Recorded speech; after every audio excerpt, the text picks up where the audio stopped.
নমস্কার। আমাদের আজকের গল্প গোপাল ভাঁড় গুনলেন তারা। একদিন গোপাল ও মন্ত্রী মহারাজের দরবারে বসে আছেন। মহারাজ তখনও আসেননি এবং গোপাল বলে, শুনছেন, আমার একটা মজার গল্প বলি।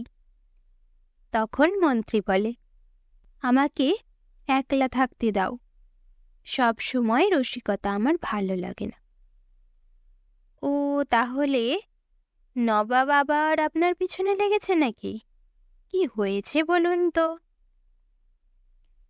মন্ত্রী বলে, এমন কিছু না, তিনি এবার আমাকে আকাশের তারা গোনার ভার দিয়েছেন। আমাকে তিনি কি ভেবেছেন, জাদুকর আমি? এবার গোপাল বলে, চিন্তা করবেন না, সব আমার উপর ছেড়ে দিন। পৃথিবী মাপতে পারলে আকাশের তারাও গুনতে পারবো। আমার শুধু এক পাল ভেড়া দরকার, গোটা 50 হলেই হবে। গোটা 50 ভেড়া? আকাশের তারা গুনতে ভেড়া লাগবে? গোপাল বলে, পরে বলবো, আগের কাজ আগে। এই বলে গোপাল ভেড়ার পাল নিয়ে মুর্শিদাবাদে গেলেন। সেখানে মসজিদের বাইরে প্রার্থনার সময় হয়েছে। ওই তো নবাব আসছেন।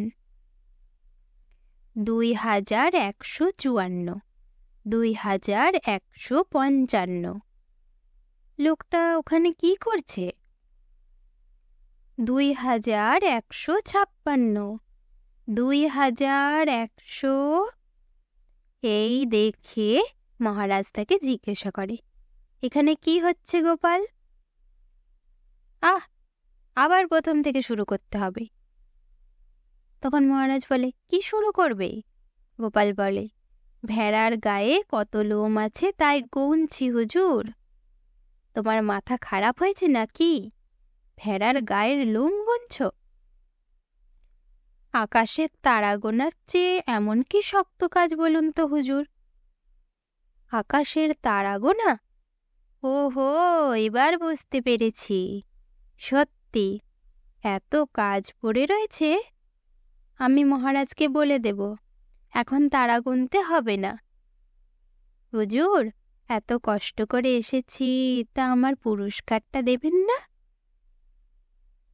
এই বলে মন্ত্রীকে সেবারের মতনও মহারাজের হাত থেকে গোপাল বাঁচিয়ে নেয়।